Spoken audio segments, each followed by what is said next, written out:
Marcel Sternberger was a creature of habit. He used to take the 9 minutes past 9 o'clock Long Island Railroad to Woodside every morning. Now, on the morning of January 10th, 1948, Marcel boarded the 9 minutes past 9 o'clock as usual train, but suddenly decided to visit Laszlo Victor, a Hungarian friend who lived in Brooklyn and was very serious. He wanted to pay him a visit because he knew that he wouldn't be around that much longer. As a result, Marcel hops on a different train, a train that he had never taken before. The compartment was crowded, but just as he entered, a man sitting by the door suddenly jumped up and left, and Marcel slipped into that empty space. Now, as a photographer, Marcel had developed the habit of analyzing people's faces and was moved by the features of the passenger to his left. The man was reading a Hungarian newspaper and had a look of one who was deeply hurt and pained. Marcel Sternberger, being an Hungarian descent himself, eventually begins to strike up a conversation with the fellow passenger. And this opened a conversation that neither of them could ever forget. Now, Marcel learned that his fellow traveler's name was Bela Paskin. Marcel then asked Bela Paskin what he was doing in New York City, to which Bela replied that he was in the city looking out for his wife.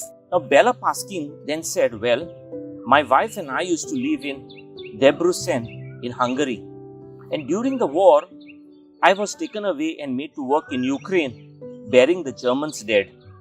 Now, in time, I managed to escape and run back to freedom. And when I returned home, I found that my wife had also been taken away by the Nazis to the concentration camp. Now, one of the neighbors said that they thought that she had been taken to Auschwitz, and therefore she would have been killed in the gas chambers. Someone else told him that they thought that the Americans had arrived just in time to save some prisoners and taken some of them to America. His wife might have been among those who, according to him, were rescued. And he said, by a long shot, I'm hoping my wife is here in America." Now, Marcel knew Debrecen quite well and listened with interest to his story. The more he listened, the more familiar the account sounded to him. Providentially, Marcel had recently met a woman also from Debrecen. She was sent to Auschwitz and later transferred to a German munition factory. Her relatives died in the gas chamber, and her husband had been captured by the Russians. She was liberated by the Americans and came to US on the first boatload of displaced people in 1946. Marcel was so moved by her story that he wrote down her name, her address, and her telephone number. Now, as they neared the station, Marcel casually asked Bela Paskin if his wife's name was Maria. Bela turned pale and asked, "How did you know?"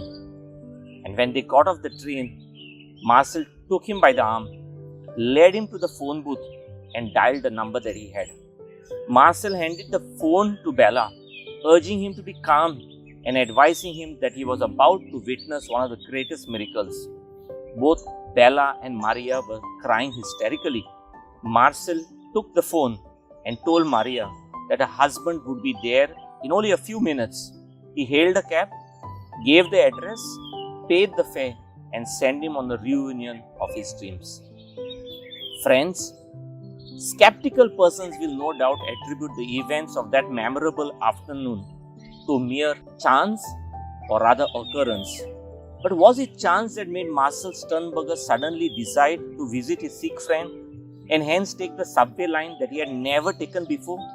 Was it chance that caused the man sitting by the door of the compartment to rush out just as Sternberger came in?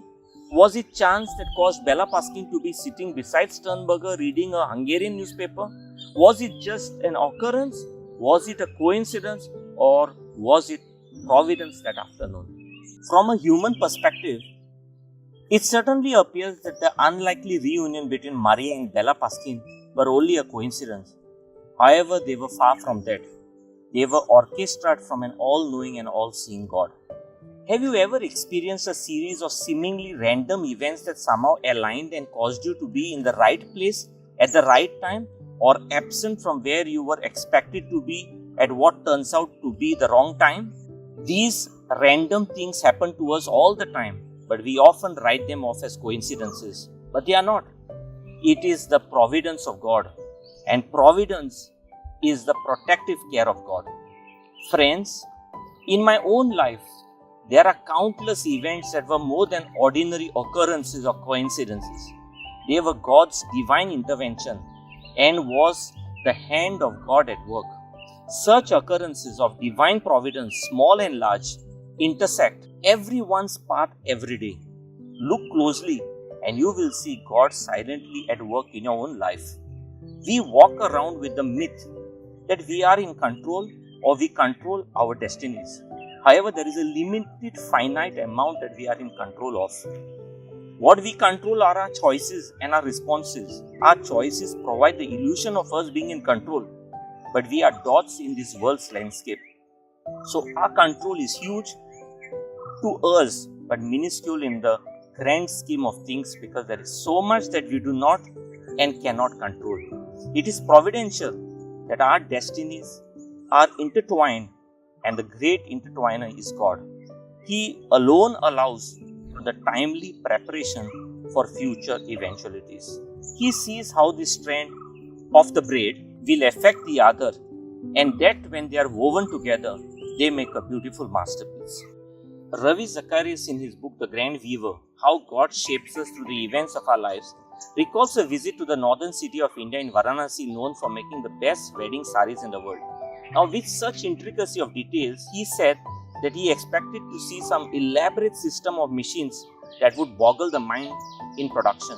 But this image could not have been further from the real scene. Each sari was made individually by a father and son team. The father sat above the son on a platform, surrounded by several spools of thread that he would gather into his fingers. The son had only one task. At the nod from his father, he would move the shuttle from one side to the other and back again. And this would then be repeated for hundreds of hours until a magnificent pattern began to emerge. The son certainly had the easier task. He was only to move at the father's nod. But making use of these efforts, the father was working to an intricate end. All along, he had the design in his mind and was bringing the right threads together. Friends, the pattern that God has been weaving is unlikely to be noticed at first. It may seem to you just as a bunch of disparate threads, but when you stop and focus on God's weaving of your life, you can't help but notice a beautiful tapestry unfolding in your life.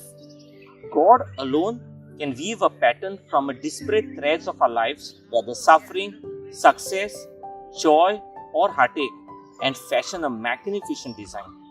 Perhaps today, if you will stop and reflect on it, you will see that the Father is seeking to weave a beautiful tapestry in your life. Friends, we need to discover how the unseen hand of God guides the multiple threads of our lives, our joys, our tragedies, and our daily routines to weave a pattern of divine providence and meaning. Our lives would be different if we believed that every event of our life, from a happy to the tragic to the mundane, was part of a beautiful and a purposeful design in which no thread was, is, and will be wrongly woven. We need to remind ourselves that our life is not just random and a meaningless strands of thread, but they are precise designs woven with remarkable care, thought, and intent by God.